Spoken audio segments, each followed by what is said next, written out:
అభివృద్ధి కాలంలో 9 థీమ్ సిటీలు, knowledge city, justice city, finance city, health, media సిటీలతో పాటు ఈజ్ ఆఫ్ లివింగ్, అత్యవసర సేవలో 5 నిమిషాల్లో అందుబాటులో ఉండే విధంగా, పని వేళల మార్గాలు 15 నిమిషాల్లో అందుబాటులో ఉండేలా, అలాగే హరిత మరియు సౌర శక్తితో నడిచే నగరంగా దీన్ని రూపొందించాలి అనే ఒక గొప్ప ఉద్దేశం. అందమైన రోడ్లు, పార్కులు, నదీ తీరం అభివృద్ధి. मुद्दतों में होती है शख्सियत उनके जैसे, अंदाज ये बयान से हो जाता है इतिहास. हमें गर्व है कि हम वो पीढ़ी है जिसने इतिहास बनते देखा है. इतिहास भारत का, इतिहास विकास का, इतिहास एक ऐसा महान नेता का जो न सिर्फ भारत के हर घर में रहते हैं और हमारे दिल में रहते हैं. మిత్రులారా ఒక్కసారి చెప్పండి ఆ జెండాలతోటే వందే మాతరం, వందే మాతరం, వందే మాతరం.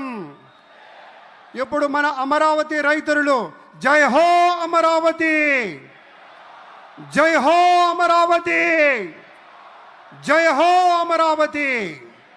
అద్భుతం, పరమాద్భుతం. మన ప్రధానమంత్రి వర్యులు శ్రీ మోదీ గారు ఇచ్చేశారు. మోదీ గారు అంటేనే దేశగారి యొక్క ఒక గౌరవాన్ని కాపాడేటువంటి ఒక ధీరుడు, ఒక దృఢమైన శక్తి, ఒక సమైక్య భారతానికి ప్రతీక, యావత్ ప్రపంచంలోనే అగ్రమగామి దేశంగా మన దేశాన్ని తీర్చిదిద్దేటువంటి మూర్తి నరేంద్ర మోదీ గారికి స్వాగతం పలుకుతూ ఇప్పుడు ప్రత్యేకంగా వారికి సన్మాన కార్యక్రమం. It gives us great pleasure to welcome the Honorable Prime Minister, and I now request our Chief Minister Sri Nara Chandrababu Naidu garu to felicitate the Honorable Prime Minister. This is our very own Dharmavaram Angavastram, specially being felicitated by our Honorable Chief Minister, and intricately designed Amaravati themed Prime Minister portrait memento. ప్రత్యేకించి కళంకారి రీతిలో దీన్ని రూపొందించి ప్రధాని గారి పోర్ట్రేట్ని memento రూపంలో అందిస్తున్నారు ముఖ్యమంత్రి వర్యులు. Huge round of applause.